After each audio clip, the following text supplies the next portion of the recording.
You're watching EVH and Gear TV, brought to you by Stewart Travel Guitars. See the incredible stowaway travel guitar at stewartguitars.com. Microphones for EVH and Gear TV are provided by Rode Microphones. And official Van Halen merchandise is provided by VanHalenStore.com. Here's your host from Ontario, Canada, EVH artist Eric Broadbent.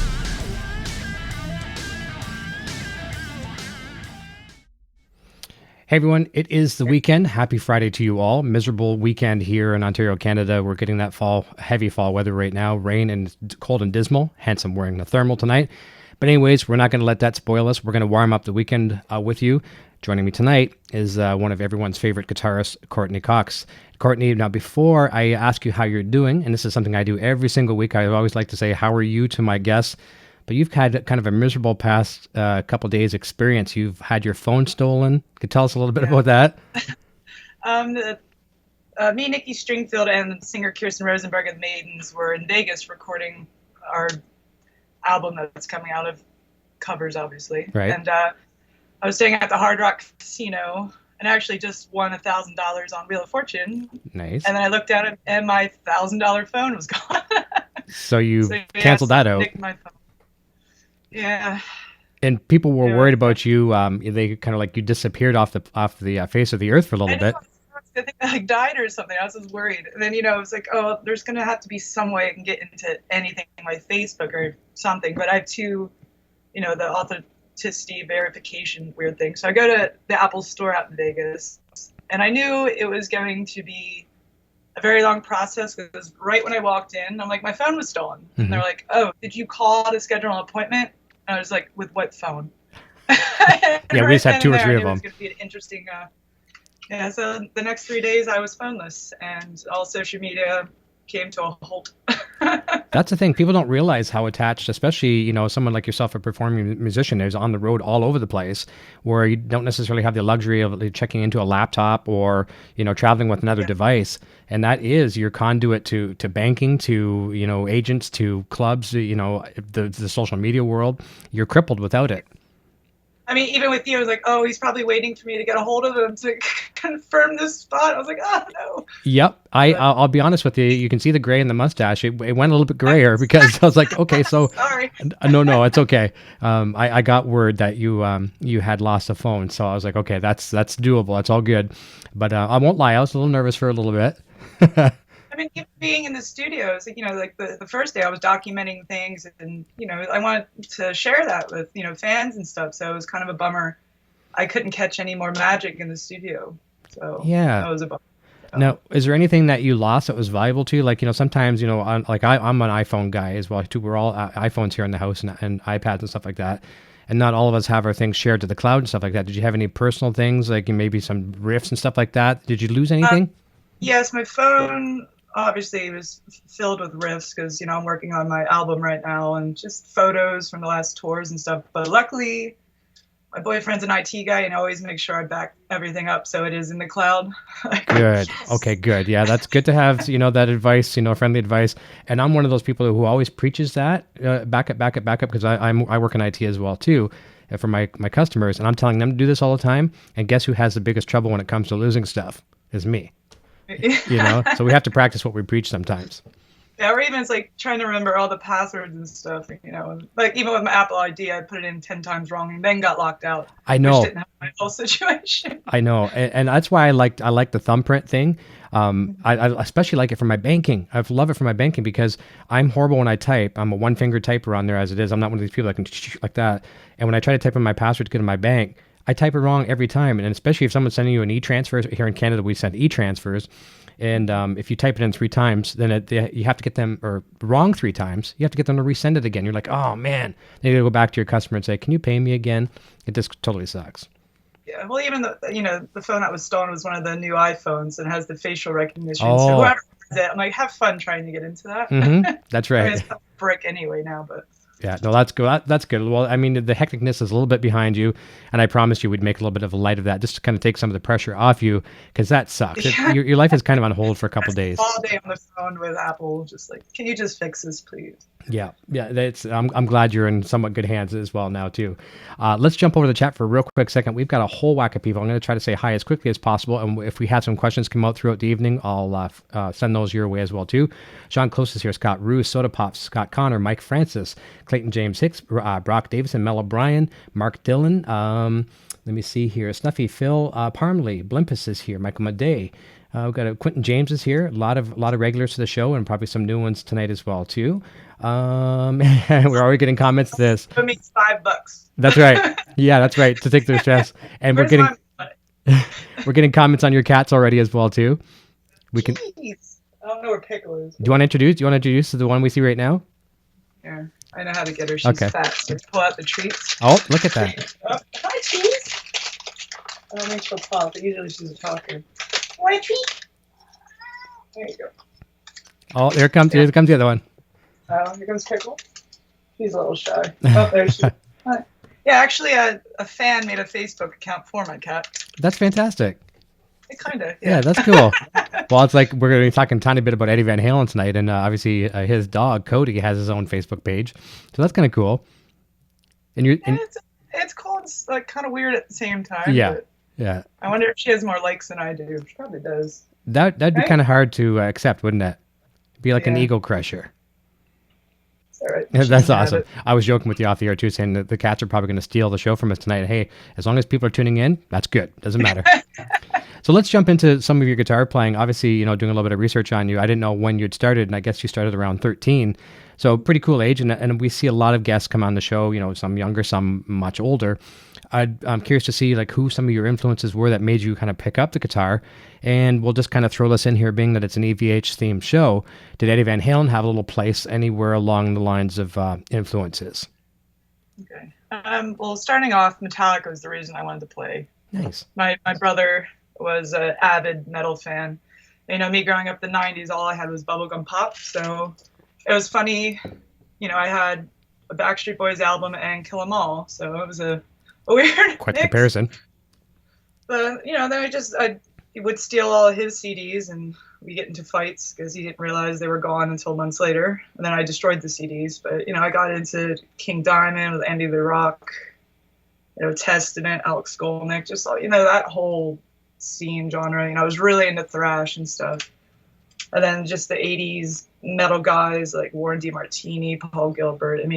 The top 10 standard that everyone usually lists. And Eddie Van Halen, of course, Eruption, all that, especially for younger kids, is huge. Fair Warning, Women and Children First, all that stuff. But for me, Eddie Van Halen, the track he did that caught me as a musician, funny enough, was his instrumental track from the movie Twister, Respect the Wind. Nice. For me, just where my head was at tone-wise with, delaying chorus, or, even that Adrian Smith 80s tone, like that track, watching the movie, I'm like, who is that? And then I found out it's Eddie Van Halen, just note choice. And I even go back to listen to that song now, like doing my own instrumental record, just because it's just, some instrumental tracks now is just all chugga chugga shred shred shred, but that one just tells a story almost. So yeah, for Eddie Van Halen, Respect the Wind was my jam. I'm really glad you shared that, because that's the first time that's ever been said here on the show, and it's a great answer. And I also like Humans being the actual title track, or not title track, but from the soundtrack. So heavy, it's simple, catchy, and heavy. Yeah. Just that riff. Driving, but yeah, you're talking about his note choice and it's very moody. So obviously, there's some time in your life where it was a very emotional thing for you, and it is an emotional track. You can kind of go in different directions. You can be angry, you can be sad with that track. That's very, very cool. Good share. And even with that, he puts a shred into it, but at the perfect spots. And it's not long; it's just a quick, I'm still Eddie Van Halen. Here I am. Yeah, that's right. It's so moving. Good way to. Yeah, a lot of my friends here, like when I went to high school, in my local small town, I'm not sure if were you a small town or big city girl or what? Small town outside Philadelphia. Okay. Called Delco, which is the main track off of my album right now. Okay. So, yeah, everyone, what's Delco? Delaware County, it's where I'm from. So if outside Philly area, we're all Delco. So very, very small factory town. Well, the reason why I ask, and it's the same here too, very, very small towns. Canadian small towns are little blips on the map. But, a lot of times kids in school, you grew up and you're the metalhead right away. And sometimes the metal kids are kind of like centered out, like, oh my God, these are the weird kids. And that happened here as well, too. Did you find that, or were you the cool kid because you were the metal kid? Oh, no. Through school, I played sports and stuff. So it was kind of a weird mix because, I was that introvert kid. So music was my outlet. But at the same time, I was pushed to do sports all growing up, hockey, lacrosse and stuff. And, I was friends with the jocks. And for them, it was all that new age hip hop and stole the pop era stuff. And, I'd be in the back blasting Pantera, through my headphones, and they'd tell me to shut up. But, it didn't bother me, though. I kind of liked my own little bubble. It was my escape, that kind of music. And I think if I had that group of, like, metalhead friends, I don't think I would have turned out the same, just because that was my escape. Yeah. Almost. So I felt like everything was in my pocket only. I like that. But it's cool to hear that you actually were successful in sports too, because a lot of successful musicians, that became their thing because they tried everything else. And in a lot of cases, not all, I know some people that are phenomenal at everything they do and it's depressing, but usually they try sports and they fail. They try, something else and they fail. They find music, whether it be guitar, bass, drums, whatever the case, singing, and they excel at that. So it's pretty cool. So you obviously have some talent, and your brother too. Did you say he was actively involved in sports too, or? Oh no, he was just into the whole metal scene. Gotcha. I mean, even with sports for me, because I grew up as a very heavy kid, so I was always made fun of. So obviously I chose the sports where I could get my aggression out. So, and I did pursue lacrosse and pretty much had a full ride to college for it. I was scouted really, really early because I just had that mentality, like, I will destroy you pretty much just because, people make fun of me. I need to get the anger out. Yeah. And then I was in a car accident and really messed up my lower back. And I even have slight, what's the word I'm looking for? Nerve issues? Nerve damage. Yeah. So even playing sometimes hurt, or I lock up and stuff. But I got a car accident. No chance of college at that point, and I just focused on guitar. That was pretty much it. That was your determination to get through it. Do you do any kind of things now to alleviate when you get the pain and nerve problems? Like, is there anything, steps you could take for it? It's like certain, positions and stuff. I can feel it starting to tense up, or what usually sparks it is tour fatigue and stuff like that. But I just do the normal stretches and stuff. But sometimes I really can't. It just comes on when it wants to come on. Yeah. Well, but even like back pain, I just deal with it on stage. Sometimes on tour I'll wake up and barely be able to walk. And it's just tiger bomb stretching and hopefully get through the next show. And you're pretty physical on your shows too. I've seen a lot of the live videos. It's not just a stand and play kind of thing. You're really going. Yeah. It's a circus. Yeah.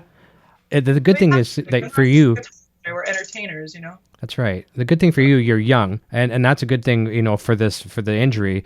Hopefully you can kind of carry out some of these routines as you get older, because, I'm much older than you, and as we get older, the bones, tend to, it's accented by injury. So hopefully I'm wishing you all the best as you get older, that the pain doesn't, become more significant. Yeah, now it's more the, a lot older, a lot wiser. It's playing smart and touring smart. Yeah, exactly. Can conquer the world. Yep. You're hurt. So. That's right. Give it your best. Go through the motions. Give it a physical show, but also know that by breaking my neck or putting myself in a chair to the next day is not necessarily 30 more shows on this tour. I know. Well, that's the next thing we're going to jump right into. This is a perfect segue. And because a lot of people know you, obviously there's a lot of people commenting in the chat already about Iron Maidens, and that's how I know you mostly through the videos I've watched on YouTube and things like that. But I know you play in a plethora of other bands. Can you kind of take our viewers at home, some of the bands that you play with, and maybe how many shows a year on average you do as a kind of the nucleus of all of them? You want me to go from the very, very beginning? Yeah, sure. Yeah, give us a whole history. Yeah. So I think my first tour was 15, and it was a bunch of kids. We went to this school rock thing. I was one of the original kids for that. And their first tour was with Adrian Belew. Nice. And that was weird because I was not in the prog rock at all. I was pulling teeth. But from that tour, my next tour was with John Anderson, and I think I did about 3 tours with him. So more prog. It's funny. And then me and my friend Gina Gleason, you probably heard about. She did the Michael Jackson Cirque du Soleil thing. Mm-hmm. We was good friends. We grew up together. And then while we were doing the John Anderson thing, like, you know, we need our metal fix. So we formed an all-female King Diamond tribute called Queen Diamond. Which is funny looking back now. We were little kids trying to pay tribute to especially a band like him. And that turned into Metallica. I played a few tours with them before moving out to Los Angeles at 19. So I had no money, no nothing, so I joined a all-female Kiss tribute for a hot second as Ace. Great. I'm like memory lane right now.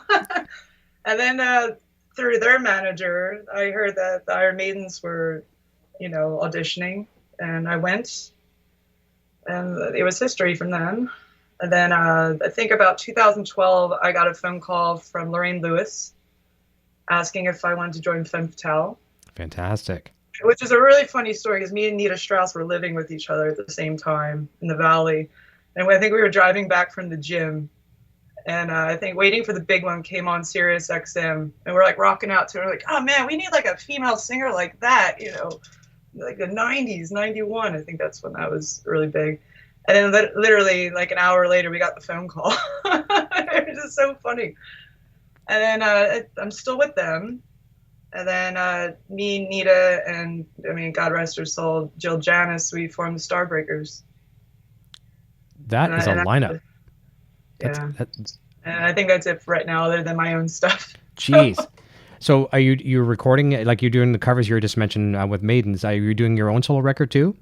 Yes. Slowly but surely. It's really hard right now finding the time because the Maidens, our touring schedule is like ridiculous. So no excuses, but no, I don't rush anything. I'm going to do it right. I remember you were telling me too, because we were trying to find a date that would, you know, first of all, I'm blessed to have you tonight because your schedule is so crazy. So thank goodness for that. But you were telling me you were kind of touring right into the hurricane that they had down south there. Yeah, we had the first show was in right outside Atlanta, and then the second show was somewhere in South Carolina. And we literally thought we were going to die. Wow. So obviously like, everything was fine. Everything was good. But we were more worried about the flooding and all. Yeah, yeah. And there's some more things down the Florida area and things like that now. I haven't really heard any repercussions yet, but wishing everyone well for sure. Yeah, scary thing when you're on the road and Mother Nature doesn't necessarily want you out there, but the show has to go on. Yeah. Yeah, that's... And it's like, you know, you kind of get in that mindset, like, you know, are we rude for still having the show and stuff? But then it's like, you know, it goes both ways. Like, fans still came out. We were very, very surprised. They will. Sometimes it's not our call sometimes, which is very frustrating. But. That's right. I find that a lot of times, even here in Canada too, like because we have weather that's extreme up here. I'm surprised we don't have snow right now. But fans will be like, people say stay off the road, and they'll drive 4 hours in the snow, to go see, a band, and it's dangerous. But it does show you, and I'm sure you don't encourage necessarily that. I mean, you want people at your shows, but if it's not safe, don't come. Stay home. We'll catch the next show. But people are diehard. They're going to get there one way or another. They'll, however. Yeah, I remember the last time we were in Canada, they were laughing. I think we were in Toronto. He's like, "Oh man, you just missed the weather. It was about -30 yesterday, and the weather was fine at the time we were there." It was just, I remember I think we did Winnipeg. It was like -32. It was just, oh my god. Yeah, the West Coast can get stupid. Like I got some buddies that live out there. I'm in southwestern Ontario, which is near the Windsor, Detroit area. But I had some friends that live on the far West Coast, and they had like 18 inches of snow about 2 weeks ago, if you can believe that. We were still outside with, maybe a light jacket, not your weather, obviously down home, but seasonable. I go outside with a t-shirt or even a light windbreaker on, you're great. And they have 18 inches of snow out there, and you're just looking at, oh my God, I know we're getting that next, and certainly not looking forward to it. It's coming. Yeah. But where did you play? And so you did say you did play Toronto. Do you remember the venue you played there? Oh. If you can, it's okay. Wasn't the Opera House or anything like that, or? Brass Monkey. Okay. Yeah. Okay. There's a couple other ones, but they kind of all run together. Oh, I know. We're Hello Cleveland, we're here at Spinal Tap, right? Many times, or like we play the Trooper. I always bring out the country's flag that we're in. Nice. There's a few times the wrong flag. Oh no, I can imagine. It's upside down, or it's the one that they hate, or because it's missing a star. Oh, we've been through that many times. Oh yeah, that could be an embarrassing moment for sure. be surprised at how it really irritates people sometimes. Oh, I know. Well, like I was joking when research. I'm like, we didn't know it just changed. That's right. You know, all of a sudden something that was cool last week is now on the blacklist here. We can't say that, or we can't do that here. Yeah, pretty much. And then you get the memo after the show. Yeah, so the numbers were good. Tickets, we were sold out, but we lost 15 people in the front row because they were perturbed because of the flag or something. Yeah, never fails. Let's jump back to the chat for a real quick second. We're going to come back in a moment. We're going to start talking about, before we get into the guitar discussion as far as some signature guitars, I want to ask you a little bit about pedals and things like that as well too. And I told you it's going to be a geeky session. It's all these guys and girls that watch the show that love to know the nuts and bolts of what our guests are using, and we'll share a little bit of that. Jim Dales is here. I think I mentioned Soda Pop. Terry's GG&G is here. Paulie D is here. JD Gonzalez is here. Don Shepard. Mel O'Brien says cat scratch fever. Hopefully no cats scratching anyone here. We don't want to have that. Fred Siegel is here as well too. Stan Adams. Let me see here to see if there's any questions. Mississippi Treasure Hunter is here. Let me see. He's scrolling too fast, and I'm always bad for that. We'll be, like I mentioned too, we'll be sharing your links all throughout the evening, and my better half here, Nocturnal Butterfly, will be posting those in the chat. So let's talk a little bit about pedals. And I keep getting, I think it's my Skype is trying to access my Helix as my audio interface. I'm saying no, I do not want to use that at the moment. Are you a pedal user, and do you keep it simple on stage? Yeah. And I'm actually going to take a photo of it right now because it's actually set up in front of me. Okay. So I'm in my little home studio right now. Yeah. Don't mind the messy floor. Hey, it's all good. I won't even take a picture of mine with the dogs running around. I don't know if that's going to come up or not. Mm-hmm. Why is it turning on me? This is why I hate Apple sometimes. Yeah. Okay, so I see a Boss, looks like a Boss Chorus. I see a DD3. Yeah, Boss Chorus, Boss Delay, which is the DD3. I have a BBE Busta Grande, where I actually went in and swapped out all the parts for, I believe, Japanese parts. Okay. And my Friedman switch for my head, and then I have a Polytune Noir tuner, and a Decimator, I think it's the second one. ISP? Yeah. Yeah, for noise suppression? Yep. Nice. Now, tell me about that BBE. Tell me that one again. A Busta Grande. So kind of like a sonic stomp, but different?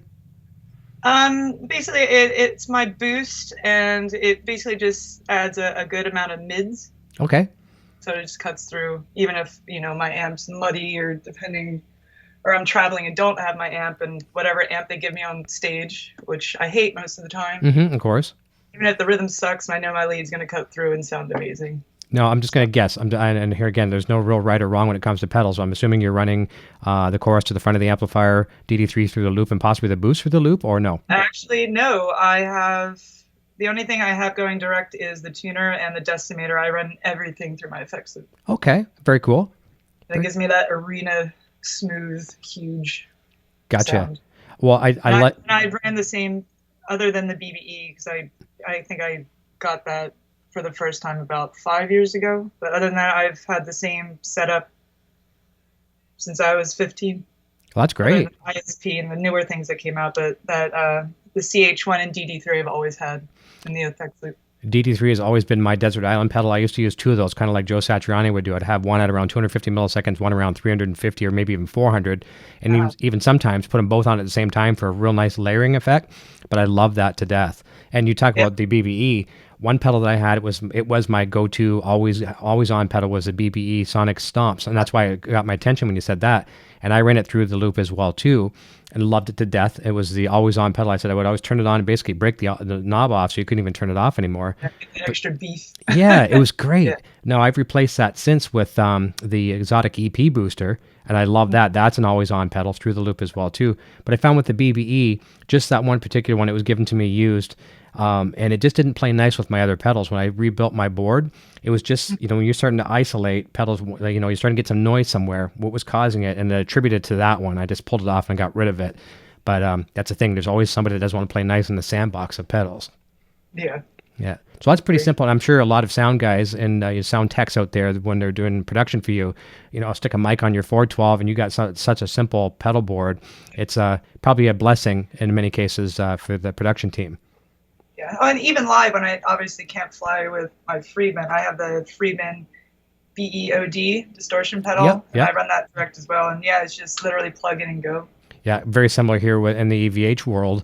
Like a lot of the people that watch the show are using the various inclinations or incarnations, I should say, of the EVH 5153 amps, and MXR through Eddie Van Halen has brought out the 5150 overdrive, and it's a nice thing too. If you're a traveling guitarist, you don't get a chance to use your own backline, and you want your 5150 sound, very very similar. You hit that, and you got Eddie in a box, which is cool. Well, it's always funny too.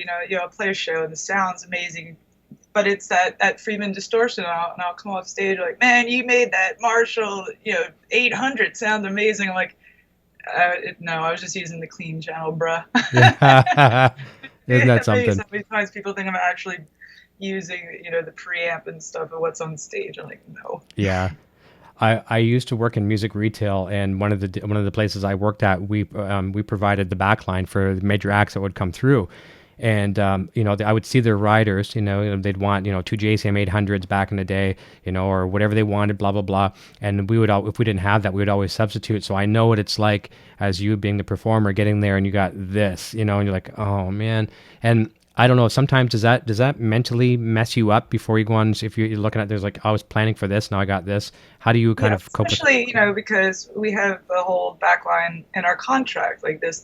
And mine used to say back when I was, when I wasn't with Friedman, I was a PV, I put absolutely no Marshall. Mm-hmm. And then every show, and they're supposed to sign this contract. They're initial to every little part of it, and you get to the show and there's a 800, 900, or I forget what one doesn't have the effects loop, but it'd be that one. I'm like, oh yeah, even if I would suffer with this, there's no effects loop on it, and I need that. I know. Well, are you one of those guitar players? Because you're talking about the DD3, and that's one that a lot of us use. I come from the school, like if I had a Marshall Plexi here, I would love to have something like that, to have, the Eddie Van Halen, the original, right, sound. First of all, I would suck at it because it's a special skill set to play an amp like that, but no effects loop. If you had to run your delay pedal to the front, it would suck. Yeah, it's a whole mess. Yeah. You pretty much it's like, I do get annoyed at the end of the day. It's like, what, if I'm forced to play the show without everything, fine, because as a musician you should be able to make anything that's terrible sound good, because at the end of the last thing, it's your fingers. So it's like, okay, if I can't sound like I'm a million miles away in the middle of an arena for the solo, oh well, the notes are there still. So exactly. I'm sure you've had moments. I can guarantee you've had moments like this. Every great entertainer has. So let's say you got one of those gigs where you have no effects loop. So you got to go through the motions and just get through the night. You're using maybe your chorus or what, maybe nothing, just running to the amplifier, and you're probably on stage thinking, this is the worst I've ever sounded. And then you watch either a board mix or maybe a good fan video after the fact, whatever, and you're like, wow, that wasn't that bad. Have you ever had moments like that? It's like, yeah, thank God for the reverb in the room. Yeah, but no, that's the thing. It's a lot of it. It's mental. You kind of psych yourself out. Even if I had, some shows, we use in-ears now, and I have everything perfect on stage. It sounds great, but I go put my in-ears in, and we don't travel with the sound guy, so I'm at the mercy of every sound guy. Mm-hmm. That mix comes through, and it sounds like I'm playing in a transistor radio. And that's it. That's completely mind-blowing. It's like, oh my God, do I sound like that? It's just a lot of issues. I really have to zone out when I'm put in that situation. Now, using in-ears for someone who wasn't using in-ears for so long, and going, from having, your cabinet blasting you on the stage, was it a transition for you? I take away the fact that you're at the mercy of the sound person, but was it a transition for you not getting kicked in the butt by the amplifier and now having it in ears, or how did that work for you? Yeah, I still hate using them. Do you? Yeah, I hate the in-ears, but luckily I sweat so much on stage. I think it actually happened in Canada. I had my pack under my shirt and actually got sweat into it, and it destroyed it. So really, luckily, the last couple tours, I've been the only one without in-ears. So I'm back to my earplugs, which is, but I want to feel that oomph behind me. Yeah. I still travel with my pedals and want that full half stack on stage and not get a Kemper or what everyone's doing now for the convenience, because I need that oomph. Yep. Behind you. Some people are still that way, and there's nothing wrong with that. And I've become one of the modeling people. I'm using Helix myself pretty much exclusively now. But there is that big difference. And where a lot of people, I had, this is a good tip for people that are making that transition, that still want that kick in the butt. There's nothing like that, like having that hit you in the back end, with a 412 or whatever it may be. Chris from Blackstone Cherry, he's been on the show a couple times recently. And that's all he uses for that band is Helix. But he runs out one particular output, runs into a power amp, into a big 412 cabinet or 212 cabinet on the stage. So he's getting probably in-ear mix of Helix, but he's also getting that kick from the amp, and you're getting the best of both worlds per se. Yeah. Even with, when we were just tracking the other day in Vegas, before that, being at home, for my own stuff, I've been going to different engineers, and they have me going through plugins and stuff, or me working at home through Logic and my Apollo Twin, using that stuff, not quite so much being my tone, and I know I can reamp everything and go through that whole process, but, it took me 3 or 4 times to nail it. I was in Vegas doing the main thing and had my half stack, my pedals, everything. Obviously, the cabinet was in a different room with 3 mics. Mm-hmm. I was nailing things in one take, because they're just so comfortable. My mindset was there because I was hearing my tone. That was me, and we did an album in 3 days. That's good. That's banging it out quickly. And you guys, like you said, comfort zone is everything for some people. Your security blanket, if you want to call it that. Yeah, that was me with the DD3. That was my security blanket. And if I was to lose any particular pedal, as long as I could have something close to a DD3 or something of that nature, I could live for the evening. Yeah. Even me with writing, it's like, I guess I'm weird this way, but even when I hear riffs in my head, I hear it with my tone on it. That's so cool. If I sit down with something that's not my tone, I'm kind of not, I can't really translate, the feel that I hear in my head. Now they're like, Courtney's psycho. Courtney's show signs. I will. It's like I just have this tone stuck in my head, and if it's not what I'm hearing in my head, it just takes a lot longer. Yeah, I will admit, that's the first time I've heard that said that way, and that's very cool. I've never heard anyone really say that, when you're hearing riffs in their head, they're hearing it with their own tone. So that's pretty cool. And it also shows that you have a strong mindset of how you want your tone to sound. If you're almost dreaming it, that's pretty cool. Neat. Psycho. Hey. A couple questions over in the chat. And one is just a reference. Mississippi Treasure Hunter says, Sonic Maximizer, I had the BB Stomp on my bass. Yeah, that would sound nice on bass as well, too. My good friend Mauricio says, what is her favorite song from Iron Maiden, or what is her favorite song from Iron Maiden to play live? And Jim Dale says, what Metallica song did you learn to play first? And what gives you the most enjoyment to play? So let's start with Mauricio first with Maiden. What's your favorite to play? Oh, I get this all the time. Do you? It's so difficult. It changes so often, but right now, and I'll say 2, and one's my go-to. I say every time. That's Sea of Madness, and for my second one, right, I'll be Still Life. Okay, all right, good answers. And Jim Dales, I should say, sorry, says, what Metallica song did you first learn, and what Metallica song gives you the most enjoyment to play? So it could be the same answer, or it could be 2 different answers. One was the first one I ever attempted. Oh, and I'd have to say Shortest Straw or Injustice for All to play live. Okay. Yeah. I didn't cover too much Metallica back in the day, but we covered a couple, and the only one I really had fun playing, because I was a fan. But I wasn't a super fan like I am of Van Halen and things like that. Would be Seek and Destroy. That was always fun to really rock up a little higher tempo. Yeah. Yeah, that's cool. A fun one. Let me see here. So Mel O'Brien's asking, do you love Van Halen? So obviously, he's asking a Van Halen reference question. And have you ever seen Van Halen live? Have you ever gone to any of their shows? Unfortunately, no. That's on my bucket list. Hopefully, but right? I don't know if I'll ever get to see it. I know. Let's hope so. I hope for you. A couple of weeks ago, I was actually seeing Evanescence at the Hollywood Bowl. Eddie was there. And I was sitting diagonal to him. I was trying to sneak a photo. I was like, and he so caught me doing it. Oh, did he? Yeah, I was literally only a few feet from him. Did you get a chance to say hi or anything? Or that was it? No, he was surrounded by people and stuff. Yeah. My boyfriend's like, why are you freaking out right now? I'm like, yeah, there's some pictures backstage. Obviously, I think Janie was probably with him, his wife. Yeah, Yeah. and a few other women. And I actually had backstage passes, but by the time I got back after Evanescence, he already took off. So. Oh, well, I hope for your sake that they do tour. I mean, I hope for all of our sake here that they do tour again. It's looking, I don't want to be the bearer of bad news, but it's looking unlikely. But I like to be that half cup, half full guy, whatever. So I'm fingers crossed that they still will. Maybe if I get to see him play, just doing a clinic or just any appearance, that'd be fine. I know it'd be good for you. I hope that does happen. You need to see at least once. Yep. Even if it's just a chord. Well, I'm sure if he was able to, if there's ever a bill that you're on and there's other groups, whatever, and that's something that he would be at possibly, I think he'd be very, very impressed when he sees you play. I'll keep practicing then.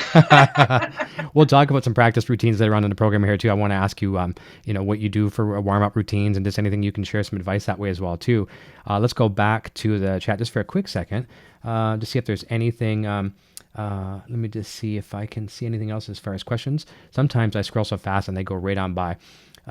Jason Wade is here saying, good evening. Hello, everyone. And wow, Courtney's an amazing musician, a true pioneer for women guitarists. Maybe that's what we'll touch base on for a second. I haven't had a lot of women guitarists on the show, but I've had a few, and I've enjoyed their insight greatly both times. One being Jennifer Batten, and whom I love dearly. She's amazing, become a good friend of mine now, and we talk a lot.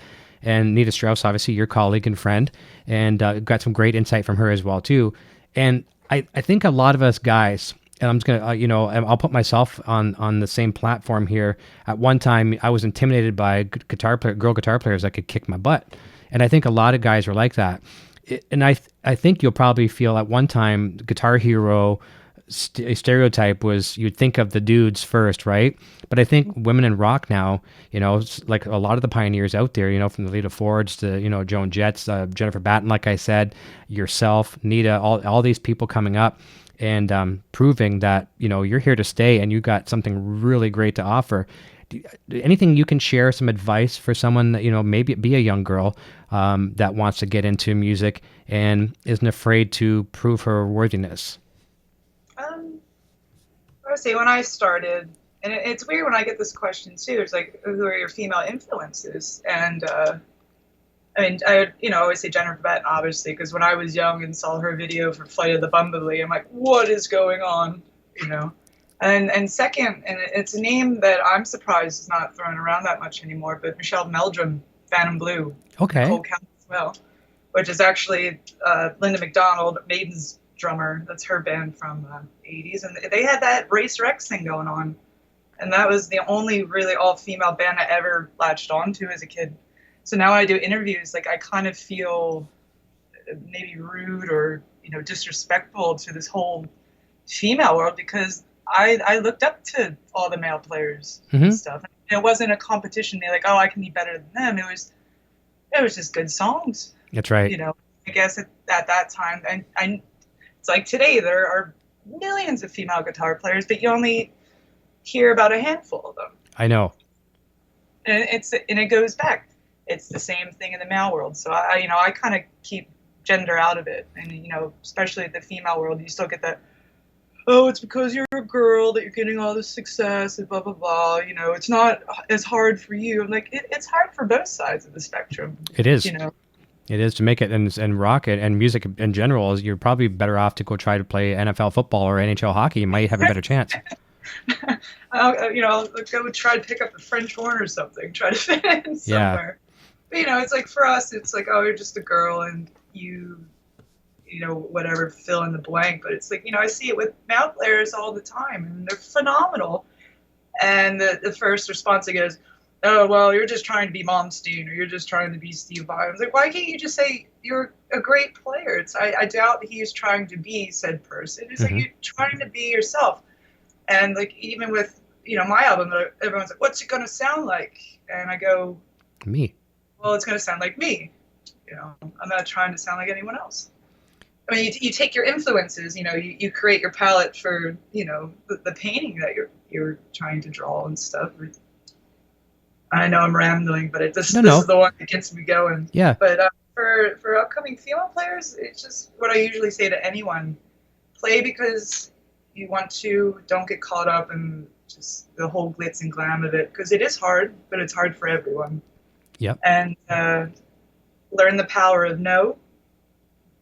And it just, like I said before, just try to keep that passion, because once that's gone, you're just a puppet on a string at that point. Share with us what you mean by the power of no, like not taking on more than you think you can handle, or. And, I used to say, take every gig that comes along. But, and I've done that. And looking back now, you have one shot in life. So really planned, if someone comes with a gig and your heart's not really in it, know how to use that word no. Mm-hmm. Even if it's a huge. And I turned down a couple gigs that, maybe could have bought the house, or not have to worry about the lights going off and not having food on the table, but I knew my heart wouldn't be in it. Yeah. So I said no, and everyone said, "Oh, you're crazy, how can you always say yes and figure it out?" But I think even the business side of things and contracts is always read every last detail and then make your decision, or just follow your heart. Yeah, very well said. Very well said. And I was telling you off the air too, I think it was last Friday, I had Steve Brown on from Trickster, and he's played with Def Leppard, filled in for both guitarists, for both Vivian and Phil on off times. But he had said, one of his secrets to success, they went on to have, some top selling albums, #1 videos on MTV and things like that, back in the late 80s and 90s. But he became successful by not having those, I'm going to buy a guitar today and we're going to be a #1 record tomorrow. He just was a guy jamming in the basement with the buddies and loved music so much. And I think that if more and more of us do that today, just get into music, don't build your website before you have your first song. I know image is everything, but once you have that image out there and prove that you're almighty, you have to be able to back it up with good songs, sales, following. There's so many factors. I mean, even with social media now, it's like once again, talking both sides of the spectrum, male and female, it's like post after post after post after post, posing here, posing there, and you go, where's the music? Yeah. And that comes way last. It's like, I was guilty of it. It was just like, oh, here's me on tour, but it's like I'm documenting me on tour, so like here's me backstage, about to go on stage. And then, when I started writing and stuff, I would give the little clips of me playing and stuff. And everyone's like, you should do that all the time. I'm like, oh, then you'll have the full album already. Yeah. You can't do that. But, I try to not make social media be a thing like, look how great my life is. And, but I rather now step back from all the posts and just put the music out there. Exactly. And one thing I'm trying to do myself to better myself when it comes to, you always, people in general to say, oh, that's the female guitarist. That's the female guitarist of such and such a band. Or that's my Canadian buddy. Or that's my Spanish friend. You're like, why can't we just leave that out and just say the guitarist? And literally, it's a practice I think we all have to follow. Whether you're the guitar player or you're a guy or a girl, you know what I mean? Mm-hmm. You're the guitar player. Well, it's even with hashtags and stuff. You have to put a hashtag female guitar player, a hashtag this. But that's the thing. You have to do it to get, a bigger reach and all this stuff. And it's just so draining sometimes. I know. It must be. And I totally get what you're coming from. I mean, you're taking the fashion side of rock, and people are always doing the paparazzi wanting to do this stuff and pose like this and do that kind of stuff. And you're like, okay, I appreciate the fact that I'm a good looking girl, but can I just show you what I can do on guitar? Right? That must get old after a while. Well, even for me, when I decided that I want to play guitar, I was an introvert. I had no friends, really. I was very overweight as a child. And it's funny how the business then takes that frailty after the talent is there and throws it back in your face saying, well, if you want to basically get out of your basement or whatever, you have to do all these interviews, talk, do photo shoots, do this, do blah, blah, blah. I'm like, what happened to me just playing guitar and loving to play guitar? I don't have that personality to throw myself out there and do all that kind of stuff. So I always viewed it like, it's funny how the music business spit it back in my face, me being, such an introvert when I started. And now I was forced to basically learn how to hold a conversation with someone, do a podcast, do this, do that. And it was tough. I got really nervous. Yeah. But it's little things I don't think everyone fully gets the grasp on. Like, it is a lot of work. But in my world, I wish I could just play guitar, Yeah, but that's not that easy. Yeah. That's the easiest. I mean, when I say it's not that easy, that's the easiest thing for you because that's what comes second nature to you. But it's not easy because there's all those other things that have to come with it. Did you ever have people that were, I know with Nita, her boyfriend or fiance kind of manages her career. Did you have anyone that tried to steer you the wrong way, saying, no, forget about the talent. Let's just do this. We need to kind of take you in this direction. Did you have anyone giving you bad advice, and did you part ways with them, or have you always had some good people steering you? I'm going to keep him nameless. Yeah, that's fine. An ex-manager for one of our bands. He was kind of, you know, when I wanted to put a shirt back on or whatever, no, just play your sports bra again and that kind of thing, like the sexual aspect of it. Yeah, just look as hot as possible, you know, and when you're 19 and stuff, you're like, okay, or, you know, just kind of turn it into competitive. You know, and that's like, oh, well, you better watch out because that so-and-so person's going to do this if you don't do that. Yeah. It's just looking back now, I was just so dumb and naive to just even, you know, listen to that. Yep. But it's a lesson learned, and I learned a lot from that time period.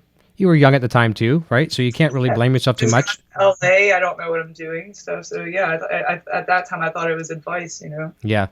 But it wasn't. Great. You know, if anything, it hurt me at that time because it you know, was for my playing. You know, no one's listening; they're just using their eyes at that point. Mm-hmm. Yeah, that's right. It doesn't matter, right? I think you might be able to lend some good advice down the road. You know, I don't want to put the future too far ahead of you, but you know, if you were ever to manage a band or take someone under your wing and kind of, you know, tutor them a little bit and say, this is where we can go. I think all those things that you learned, all those little mistakes can really benefit someone else as well. Yeah. And there's a few girls out here that, you know, I kind of took under my wing. One of them being a girl that just moved out to LA. You know, she's actually my understudy right now for the Maidens. Mm-hmm.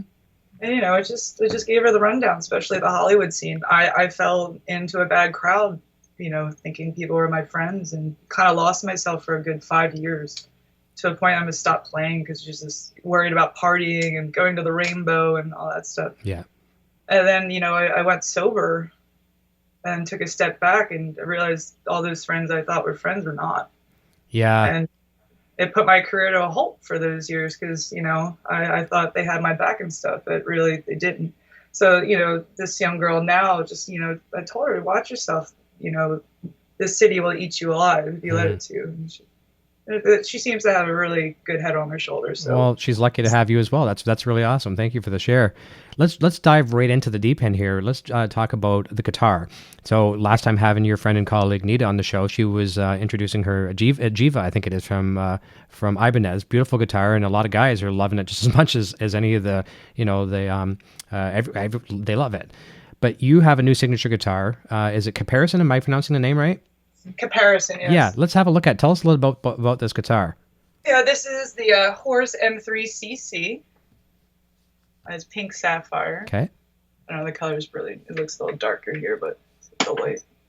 And it's pink, and the funny thing is, like, oh, you know, what male's going to get a pink guitar? But I tell you, they will. The first run, I think, sold out in like 3 or 4 days. So that's good. That's cool. Great. Yeah, no, I was with Jackson for a good 12 years, and I got one of these in my hands, and I was blown away. And actually, the luthier was actually an old Jackson luthier from the late 80s in Japan. Okay. So I'm kind of home in both worlds. But yeah, I love this thing. Well, here's a question I'm going to ask you. Just an observation from me looking at the guitar. First of all, I think it rocks. And I know you were saying at one time you were playing PV amplifiers, so obviously you're probably endorsing PV. And I'm pretty sure I saw you at times with Vandenberg. Is that correct? Yes. Okay, so to me, the pickup configuration is very, very similar, even spacing to the Vandenberg. Did that have some mojo go from that guitar to what you wanted in your own signature guitar? Or just coincidence? Yeah, I think it's coincidence. The color, yeah, I was kind of, because I always had a green guitar and a pink guitar, so I was thinking, yeah, my Vandenberg. And it took me a while, but finally they broke. We're like, okay, you know, we'll do pink for you. But yeah, that was definitely the inspiration for the color. I think that's cool. That was a fun guitar to play, but man, there's about 3 times that people tried walking off with it at shows backstage. So I'm you know what? It's a wall guitar now. Yeah.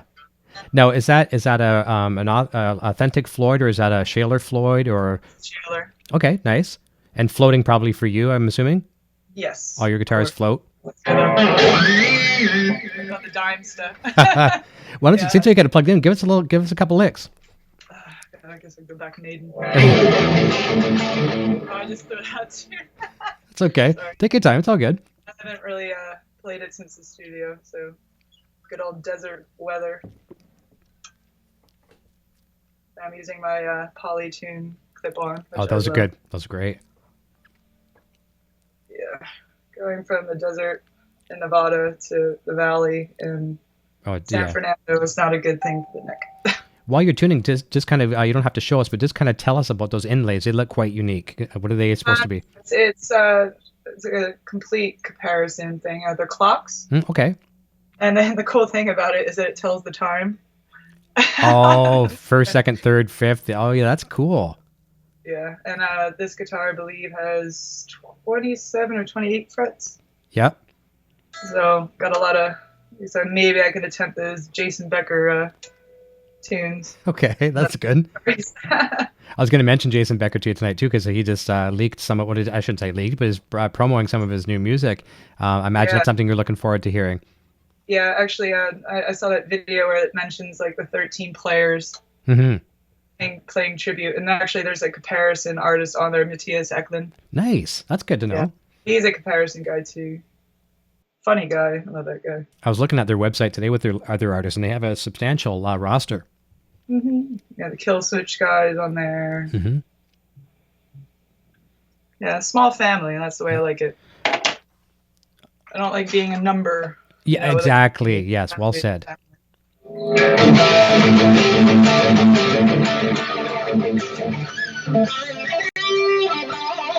see if I remember Respect the Wind. That's great. Yeah.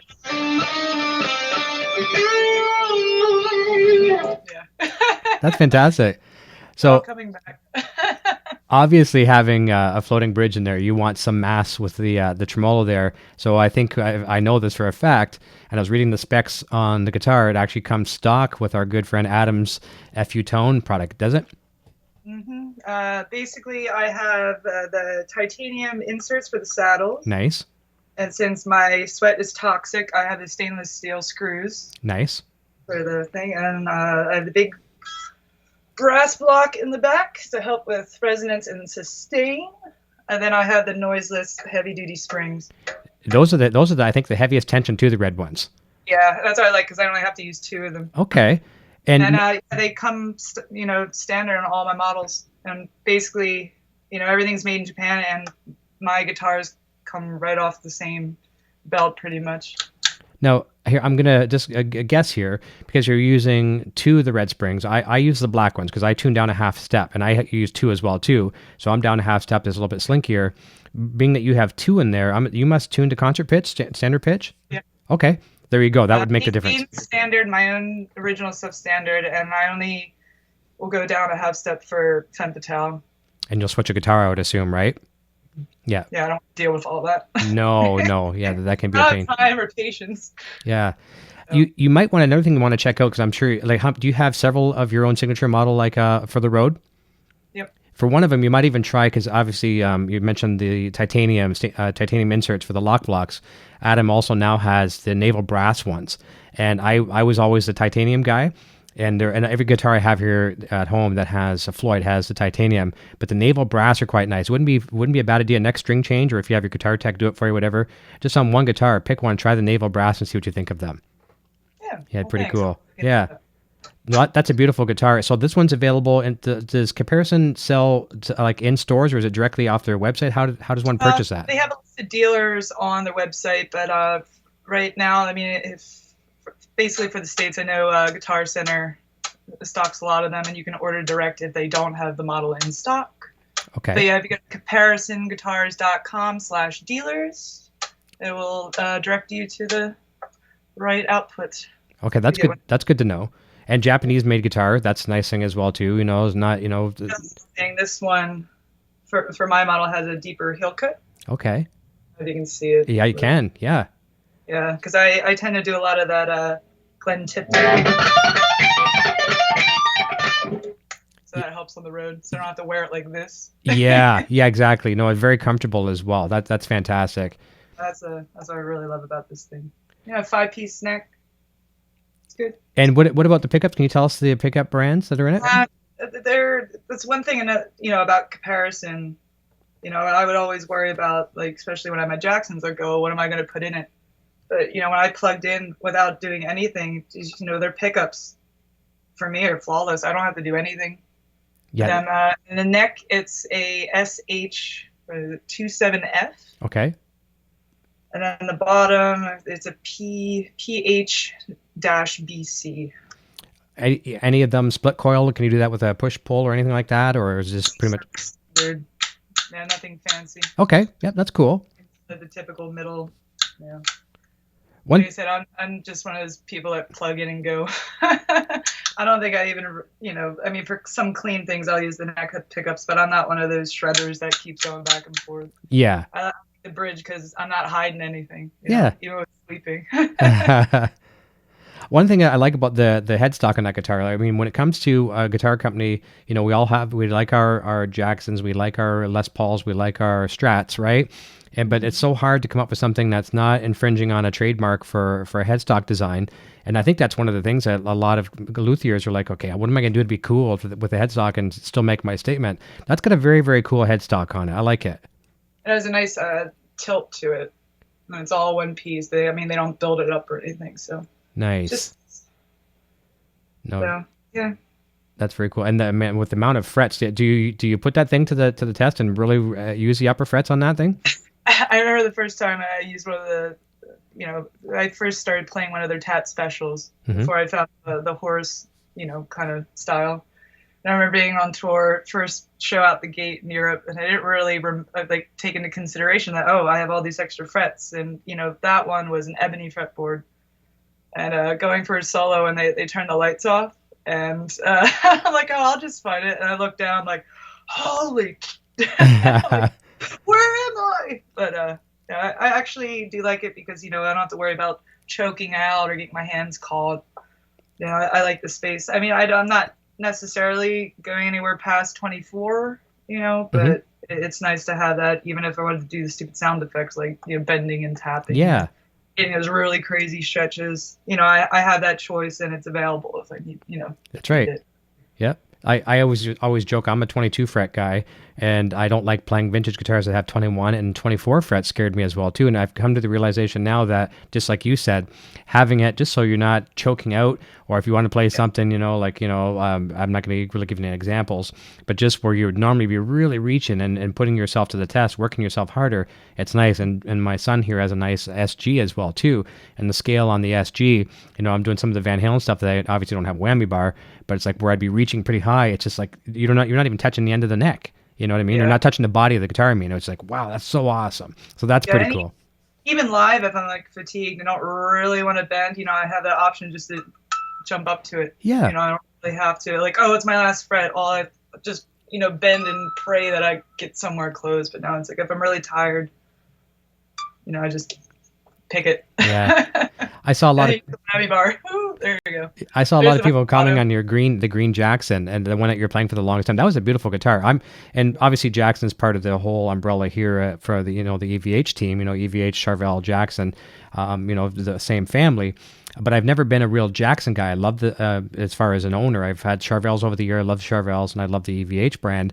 But that was pretty cool. And some of the comments people were saying it reminded them of Steve Vais, the green meanie, whatever. And did you ever get that comparison a little bit? Not often, and I didn't go for that color because of Steve Vais. Just I remember seeing when that color came out at NAMM many moons ago, and then I've been playing the Adrian Smith white models for a while, and they're like, "Do you want a signature model from us?" Because I've been with Jackson since 15, so I guess it was my time. But I was just like, I'm doing this maiden thing. I just kind of want an Adrian, and I wanted green because green's my thing. Green and pink at the time, but it was more going for this absinthe green. And it's funny, they actually had to ask Adrian for the okay on it. Oh, really? Yeah, that's the only one. I mean, I'm done with it now. There's just something, And, you know, a lot of guitars are having this problem. It's just the maple's a lot softer than it used to be. So that neck would warp every other show. So, you know, yeah, it was time for retirement. Yeah. So it's in the museum in my house. Nice. Does it ever get played? No. No, it's just there for. It's like. Oh yeah, okay. The reason that's the thing. I used to play like that on tour and not even realize, because we didn't really have a tech at the time. So when I finally got it to a professional tech, they're like, "How did you play with this?" I'm like, "Oh, that's crazy." I guess it made me a better player because I was playing with something completely out of intonation. And, yeah. Well, look at Eddie, right? Back in the day, you know, talking like was pretty much almost a garbage guitar, you know, $150 for the parts. And look what he's done. I think everyone back then, they were just putting their own guitars together, Mm-hmm. you know, just. And that's the way you learned the guitar. It was crafted at home, whether your parents helped you or whoever, and that you built your skill set around it. And that's why, you know, some of us get really spoiled as guitar players. You know, let's go a different route. Nowadays, you got parents buying their kids these guitars, you know, and they're so affordable. You know, things made offshore. That, you know, you spend $500 and get a decent guitar and a decent amp. Plays great, but they didn't have to like hurt themselves on strings that were 3 inches off the neck, rusty strings. You know, tetanus shots every time you play your guitar. So it's a different world today. Yeah, I remember my first guitar was just some $100 Court guitar that I saw on a wall in a music shop next to all these, you know, RG 550s and stuff. I didn't know. I just saw like, oh, I like the look of that one. It's black. Yeah, metal. Let's go with that one. Yeah. It was the worst piece of that I've ever had. But I learned on it, you know, and I guess it let me understand what is good and what is not. What's the difference between something made in Korea or this and that and Japan or a U.S. custom shop? It's like you really need to know, yeah, or feel the difference, to say. But at the same time, be able to play that $50, you know, high. Yeah, like you know, you see like Zakk Wylde shredding on a Hello Kitty guitar, like, well, he can because he can put that time in. He can That's play right. anything. There's nothing more. That should be the goal for every musician, like be able to play at least decently on anything. That's right. You might go do a clinic somewhere and, you know, it may not be your preferred guitar. It may not be your endorsed brand of guitar. It could be anything that and if you can't play, you know, you have a job, right? And you have to be able to perform it. Yeah. And like many jams I've been to, and you're just, you know, not even expecting to play, but they see in the crowd, oh, come up and play a song. And on I'm my like, guitar, hey, yeah. Why? Or then you get the guitars all the way down at your ankles, but you get through it. Yeah, you have to. And that's the thing too. That's one of the. Oh. That's one of those moments that we talked about earlier. You know, you're probably thinking, oh my God, please let me get through this song. Let me get this song. I want to get back off the stage. And then you look back and you watch the video back. It's like, wow. And that's where you can kind of say, okay, well, all those years of hard work are paid off because I was forced into it, line of fire, and I did well. Yeah. Yeah. So that. And it also shows the crowd. It's like, obviously they can see on your face that you don't know how this is going to go. So it just shows that you're not afraid of humility or failure, you know? Yeah, that's right. And I think crowds really love seeing that. It's like, you know, I'm here to entertain you. I don't know how this is going to go, but I'm still doing it. You know? Yeah. Yeah. They don't know what's coming. The anticipation is pretty cool. And then you perform it and it's like, wow, and then they become super fans. If they're invested already, now they're super fans. You have that moment. Because, you know, I know many players that can, you know, outshine me tenfold, but they will not just wing something in a jam night or because they don't want to mess up. But it's like, you really need to get over that. Mm-hmm. You know, basically everyone's human. It doesn't matter how long you study, what college you went to, just how fast you can play, how bluesy you can get, how jazzy you can get. You know, it's like you really have to conquer that fear of failure or missing that note. You know? Yeah, that's Some right. of the best notes are the wrong notes. I know, exactly. And as long as you make it look like it's supposed to be there, instead of making a crazy face, or actually maybe make a crazy face, make that slide. That was supposed to be right there. That's right. Have you ever played anybody's guitar where there's no whammy bar, and then you have to go use it, and because that maybe it's like that's your thing at that moment, and there's no whammy bar? Have you ever been embarrassed that way? I'm not so much embarrassed. Like maybe just try not to break their neck doing the whole doing it that way. But yeah, that could be awkward. Snap. Okay, here's your guitar. I'm sorry, you didn't have whammy bars in two pieces now. No, I think that this happened to me once when I was younger. You know, I didn't have strap locks, so I went to another kid who had an Ibanez at the time. I'm like, can I use your guitar for this song? I'm going to do one of those spins, you know, or throw it around my body. He's like, okay. And of course, slow motion as I'm doing it, the screw strips out and the guitar just hits the ground. What do you? It's funny that you mentioned strap locks. I've been using the Shaler strap locks my entire life. Once they first come out, like the pull type ones. What do you use for strap locks, or do you use them at all? I think I have one of the newer ones I have, where it's kind of like the screw. Okay. Or maybe it's not on this one. I forget. Are these? What are the strap locks? Yeah, they look like Shalers. Yeah. Okay. I think the other newer ones I have, that actually gives you the option to has another screw thing. Yeah. I don't have it on this Yep.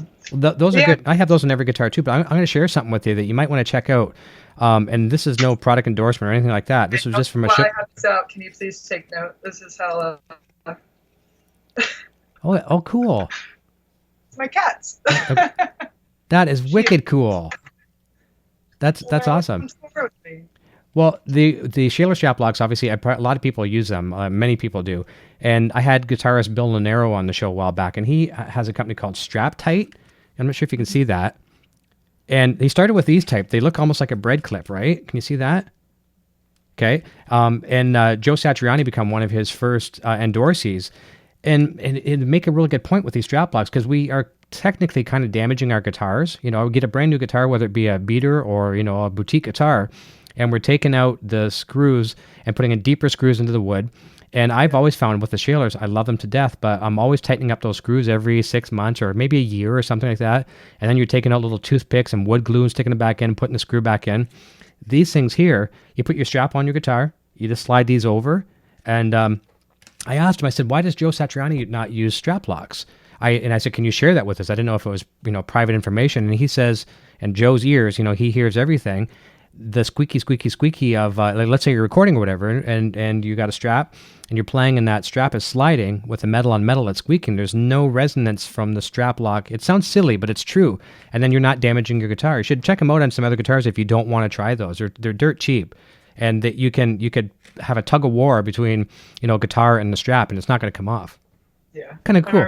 What was that? I forget the beer brand, but they always say the cap off one of those beers you can use as a strap lock. Oh yeah, I don't know about that.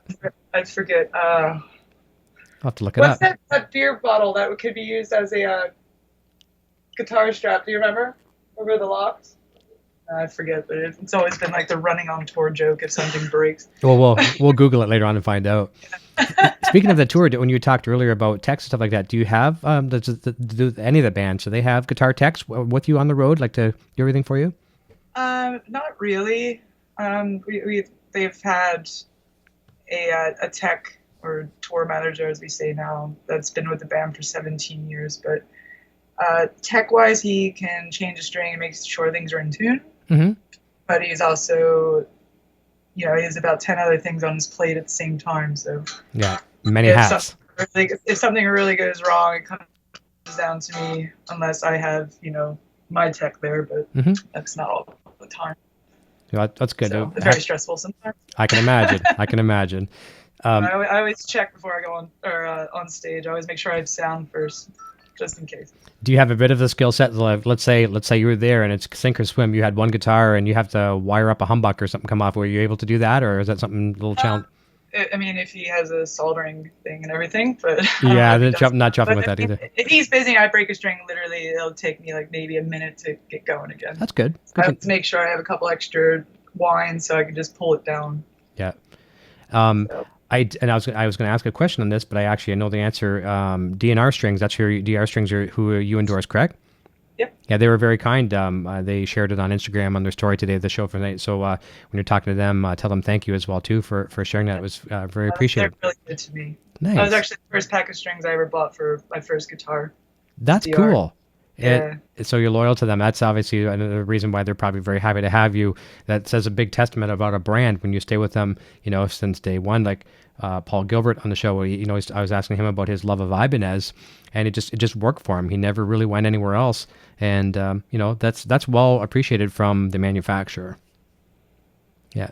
No, you had Ibanez for a bit. I saw some photos with you doing Ibanez, and obviously Nita was heavy into Ibanez. Was it something you thought maybe about going down that rabbit hole at one point? No, that guitar, I know I used it for a photo shoot. That was pretty much it. I bought that when the anniversary RG 550s came out. Mm-hmm. Just because I was a huge Paul Gilbert fan at the time, but that was more just for collection. Gotcha. For me, that the necks are a little too thin on the Ibanez. I can't really grip and dig in the way I do. Okay. And is your action? You keep your action extremely low, or is it not as low? It's low, but not obnoxiously slow. Or Okay. Slow, low. Low. Yeah, nothing cuts out. I can still do all my dime bag bombs, but no, anything cut now. That's good. I'm finding more and more guitar players that I talk to. Like I assume like everyone like that is a shredder will say likes their action like super super low.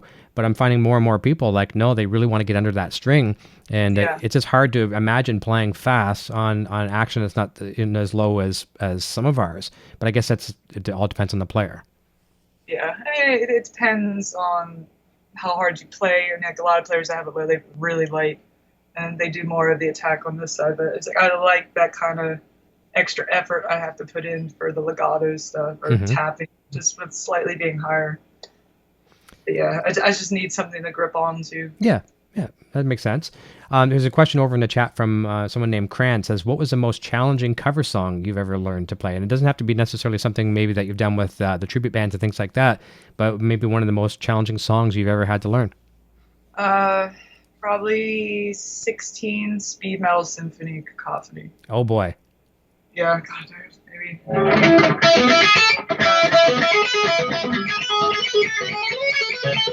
haven't played this in so many years. Jeez. Yeah. No, that was sloppy as hell, but I haven't played that in a good 15 years. Yeah, I remember they gave us that song, and it was me and my friend CJ Taiwan-at, and we just looked at each other like, all right, are you Friedman or are you Becker? Like, which one? Let me just split out each part by part going down the line. So yeah, I remember being so intimidated by that. But, I just took it phrase by phrase and just didn't overwhelm myself. And obviously played it a lot slower. Yeah. Because I had a GNX3 at that time, and I could slow it down a little bit. And I just keep, practice, and finally it was there. So. Well, that's good. I remember there was a lot of swearing going on during that song. If you would have had a swear jar, you probably could have bought a couple new guitars with the. Yeah. I'd be owning that record company now, Yeah, that's right. You probably would. Someone in the chat, Jason Wade said, "Red Stripe beer." Does that sound right? Red Stripe beer. The Red Stripe. I thought it was a green type. It's not maybe it's St. Paul. No, it's the one with the latch on it. It's the one with the G. Okay. Grolsch. Good. But, we'll figure it out. Maybe Red Stripe too. There you go. I think it's the one that has that latch on it. That's our weekend challenge now for everybody. So it's okay. You don't have to worry about it. It's okay. Grolsch. Okay. There we go. Yeah, I think it's that one. I think it's the little red part. You use it. Something I've always struggled with my whole life of guitar playing. Like, I watch all these young kids, and I almost consider you a kid with your age too. You're very young. But you're phenomenal with string skipping. And I can't sweep to save my life. I can sweep my deck outside, but I can't sweep on guitar. And a couple things that were getting me in the right wheelhouse was some of Paul Gilbert's old like REH videos, VHS tapes back in the day, believe it or not. And I still go back to that a little bit. Any tips could you share with us for even if it's the simplest of arpeggios and string skipping? Maybe like obviously I think a metronome was probably is important, but for fingers, for technique, just so we can start to see some improvement. It's funny you say Paul Gilbert, because I remember when I was getting the string skipping, I would always watch his solo that they always play from one of those tours, and I think it was Tokyo and Mr. Big. He goes that whole string skipping thing, but. I haven't played this in forever too. Bear with me. It's okay.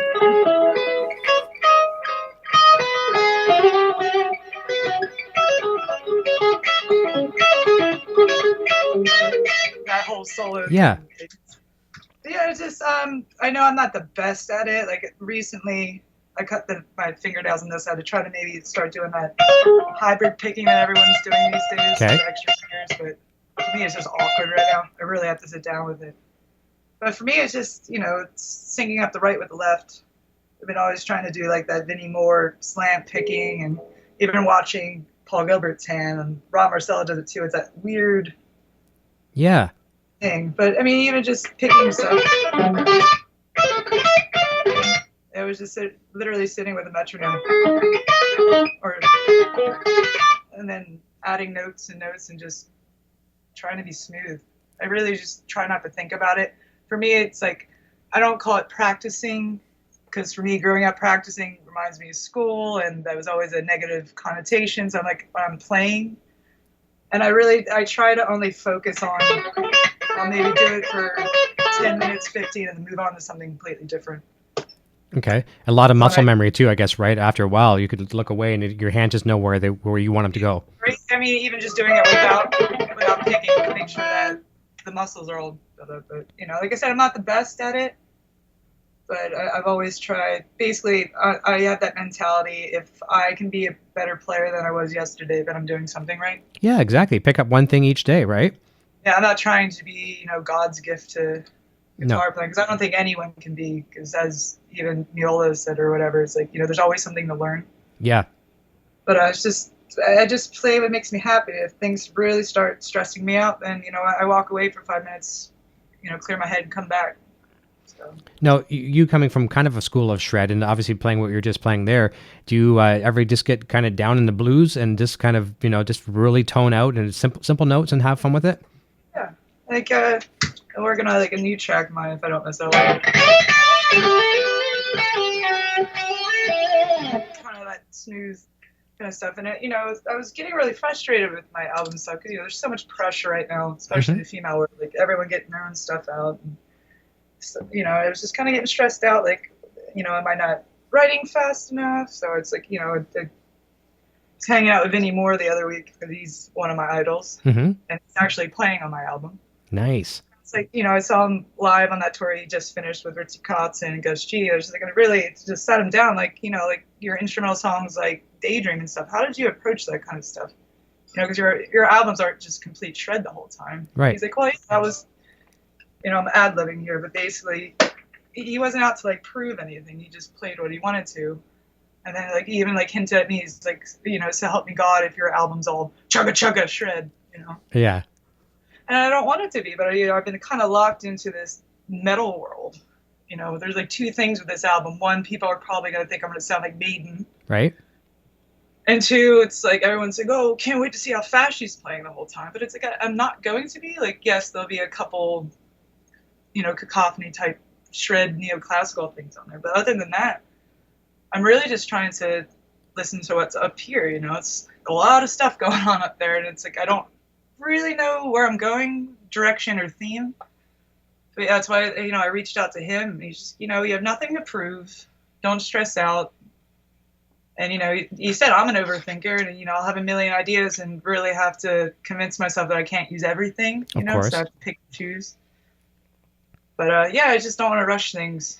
But, every day, when's it coming out? When's it coming out? It's like when I feel it's done. Yeah, and that's a long time sometimes, When's the song ever truly finished? I know. You have to, at one point, you have to be able to say, okay, I'm walking out of the studio, we're done. And if someone's, engineering it for you from there, okay, do your thing, but I'm done. And that's very difficult. You could just put one extra guitar solo somewhere and ruin something. You're like, you have to know that discipline. Even, tracking the Maidens record the other day, it's, I didn't walk in there going, I'm going to be Adrian Smith, it's like I definitely have my playing style in there. And I remember there's just one note annoying me. It's like, I know I missed the note, but I kind of jazzed it in there. And I was like, oh, could we just go back and re-record that thing? That's perfect. Like, but to me, it's like, he's like, when I hear that, I'm just kind of blown away. But for me, I'm so critical of my playing. Like, I call it being like, John Sykes. Everything has to be perfect or it's not coming out. But yeah, that's one thing I'm constantly fighting myself over. A perfect record is very sterile. I mean, it really is. That's why I like watching bands, a lot of bands that you've talked about over the years, but for me, especially Van Halen, I love bootlegs to death. Especially, and I'm not one of the guys that one time I was that would collect everything, and they would grade them like, an A+, audience level, or, C++ or things like that. I wanted something that's a good mix for that I could at least, capture it and listen to it. But that's why I think the energy was there, like raw energy. You know what I mean? Yeah. And I'm obsessed with like all the old 80s albums, like even Wasp and stuff. It just a chainsaw sound, like production maybe not have been the best, but you get that energy from it. Yeah, agreed. Like even, especially like going back to being in Vegas, like some of the parts that most people would edit out, like I forget what soul it was, but basically it was ending it, but you can hear my fingers moving to like the next, phrase, but you physically hear like the thumping, where most people would take that out. I'm like, oh, dude, keep that there. That's like just something about or hearing someone actually change the pickup switch and keep it in there. It's like, oh, it just adds to it. Look at Jimi Hendrix, Voodoo Child and things like that, toggle back and forth as an effect. Yeah. Yeah, it's very cool. Every little thing, right? Little nuances. And then, what's going to be funny is you would do that in a song, and then one of your biggest fans, that's going to try to do a cover on YouTube. I'm trying to get that noise right there at that point, like Eddie Van Halen twirling a whammy bar as a whistling kind of sound and like almost like a helicopter sound. And like, how did he do that? Or how does this person do that? Where we put everything under a microscope. Well, that was me with the Master of Puppets solo, Kirk Hammett. Like, where's that high sound or that high note coming from? It's like, and then you do your history. He actually broke a string at that moment. And I kept it in. There you go.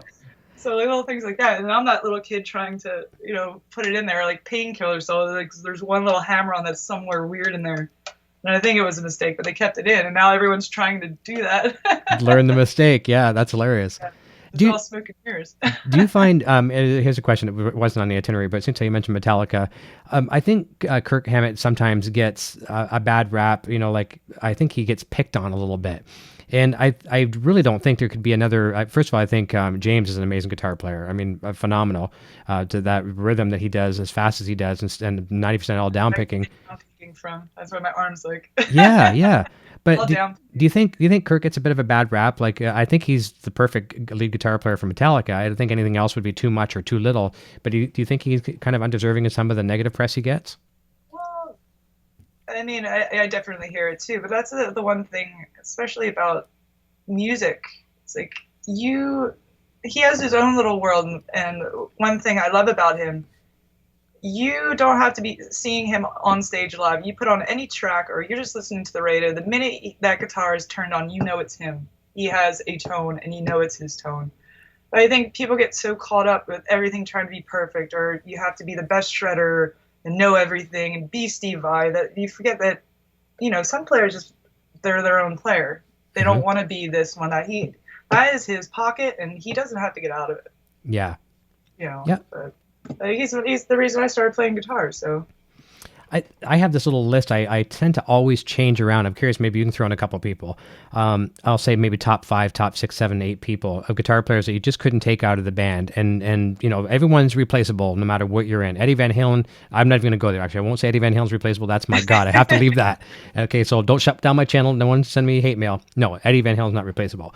But so let's say, well, actually, he'd fit into the list. So you can't take him out of the band. Alex Lifeson from Rush, another band, obviously a Canadian. I love Rush. I think you can't take him out of the band. This is a complete right turn or left turn, whatever. Tom Morello from Rage Against the Machine, or Audiosay, but we'll say Rage Against the Machine. Can't take him out of the band. I kind of would want to go down the road and say Ace Frehley from Kiss, even though he's replaced by Tommy Thayer. Kiss doesn't sound like Kiss, and don't kill me, Kiss fans. Kiss doesn't sound like Kiss without Ace Frehley. That's right. Can you continue the list with maybe 3 or 4 guitar players you think that you're not even a couple? I mean, I would say Maidens, Steve Harris. Okay. Oh, great. Sure. Yep. Let's consider guitar. We'll say guitar in this case too. Bass guitar. This is tough. I mean, I would have said Megadeth with Marty Friedman, but that happened. But Steve Harris was a good one. That was a really good one. Yep. I mean, obviously Jimmy Page, Zeppelin. Yeah, that's right. No, that's good. That's fair. I'm just trying to think. Dimebag Pantera. Yeah. And I'll say this: Glenn Tipton, Judas Priest. There you go. Awesome. See, I challenged you and you did it. Yeah. No, maybe not the best answers, but for me. No, that's good. You really nailed it with Steve Harris. And was he the founding member? Did he physically create that band?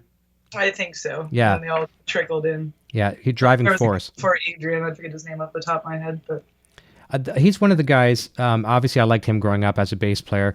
Loved him to death. And he like people like him, Billy Sheehan, Rudy Sarzo. I know I'm just talking all basses at this moment. And then we'll go over to guitar, like your Jason Beckers, your Paul Gilberts.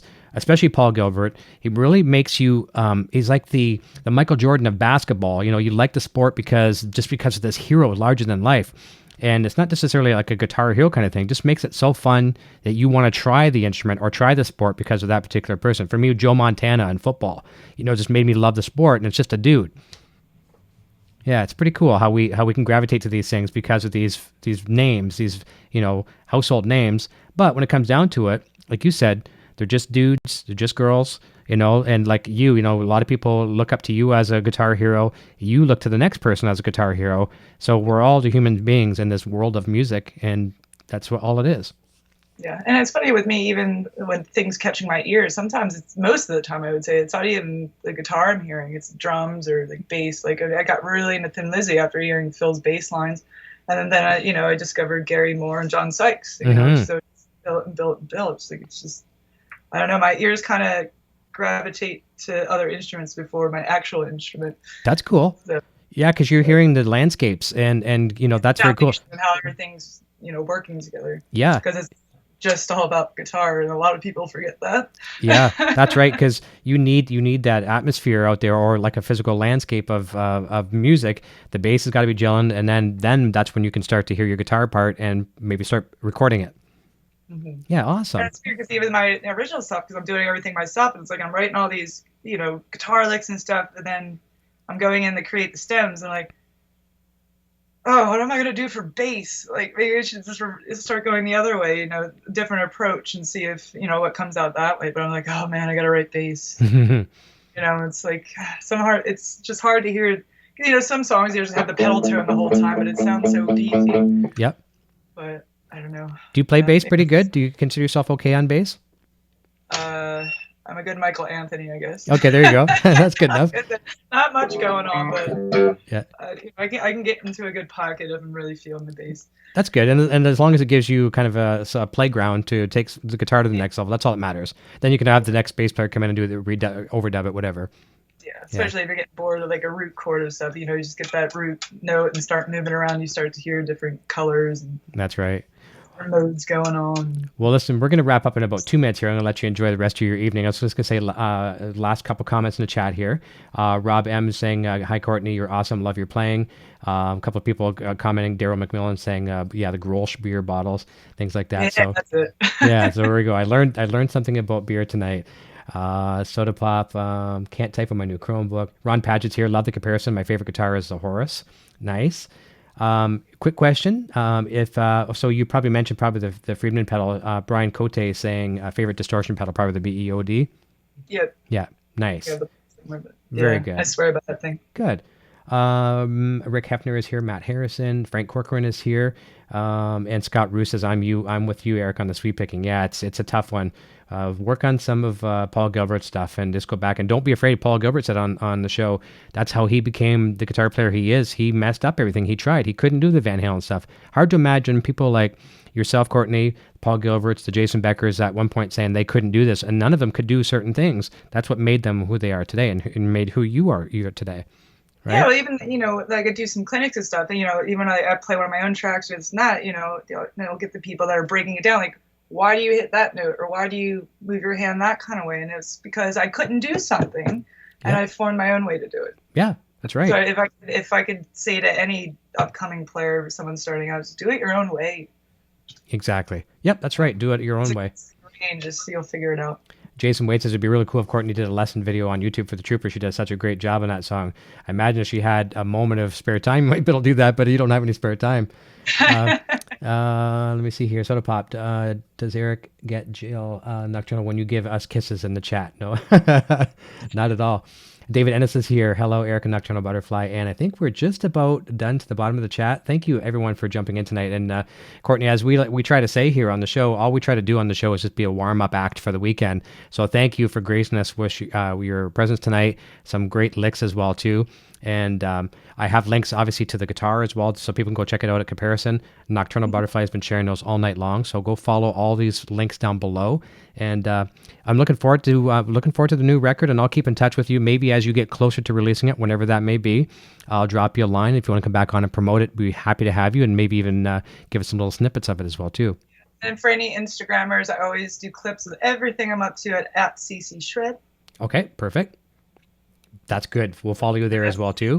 Much everything at CC Shred. Yeah, that's right. Everything is there. The endorsements, the galleries, there's everything there. That's fantastic. Well, listen, I'm going to say goodbye to you off the air. Thank you once again. And from everyone over in the chat, I know they're very appreciative of you as well too. Had a good turnout tonight. And it was a really fun evening, and I hope you enjoyed yourself as well. Yeah, it was good. Awesome. Usually I see this kind of thing. I'm really nervous, but yeah, it was cool. No, you did great. You did. I told you. I think it was the cats. I think so too. I told you after the third question we'd be doing pretty good. Yeah. Always takes a couple, just like a show, right? First couple songs, like, oh, where are we going with this? This is gonna be a train wreck, and I don't think the train went too far off the tracks. That's perfect. Okay, I'm going to say goodbye to you off the air here. Everyone, thank you so very much. We will talk to you next time.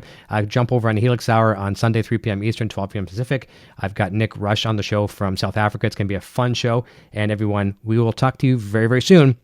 Cheers.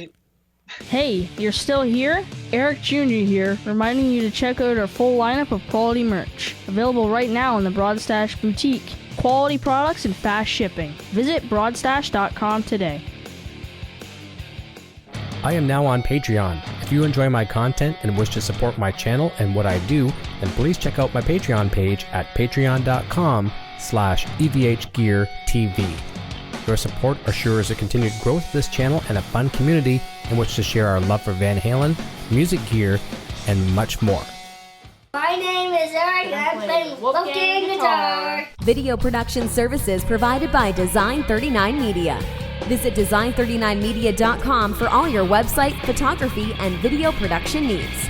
Microphones for EVH and Gear TV are provided by Rode Microphones, and official Van Halen merchandise is provided by VanHalenStore.com.